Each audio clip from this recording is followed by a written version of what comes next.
I remember Gene first through my brother, Will. So like with any teacher, you ask your older sibling what the teacher was like, and I remember it was a much more involved class than some of our other ones. My awareness of the Alexander boys was really through knowing Dave and Patty, knowing that these three young boys would pass through the third grade eventually. After graduating from college and came home, the associate pastor here for education was Lee Islieb, and he called me one day and asked if I would teach Sunday school, and finally I said yes, that I would do it for 1 year. But I fell into third graders, and I love that age group, and they're so much fun. So I kept at it for a long time. How many years did you do it?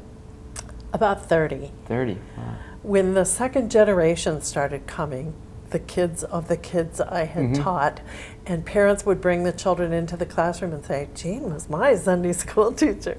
These kids would look at me all sort of wide-eyed, like how does she even get up the steps? I decided maybe it was time to call it a day. There was some lattice work, and I remember climbing up that, and I remember I was in trouble that day.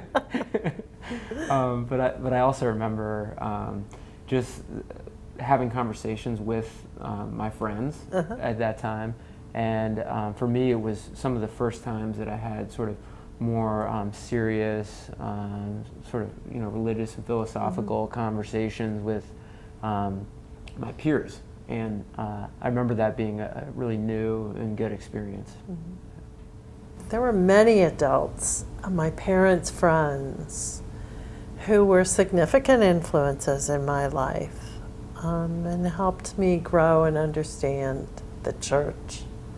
Coming out of college was a tough point in my life, and people like Gene and others within the church who were very helpful and had very thoughtful things to say, things that weren't just, keep going out there, it'll all sort itself out.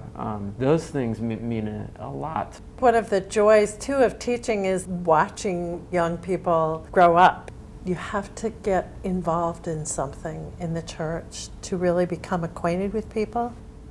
If you come every single Sunday and sit in the pew from 11 to 12, you'll really never get to know anybody.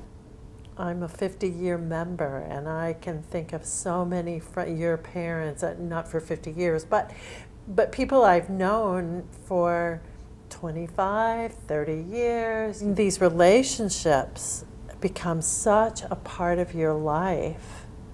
They're so important. And so I think that's an aspect of stewardship too, is extending yourself into the community. As I've gotten older and been more involved with some of the service aspects of the church, is sometimes you just have to be there. Through confirmation process, I've been a mentor for that, and being there to answer questions, being there for support. That's part of the community, is just being there for each other.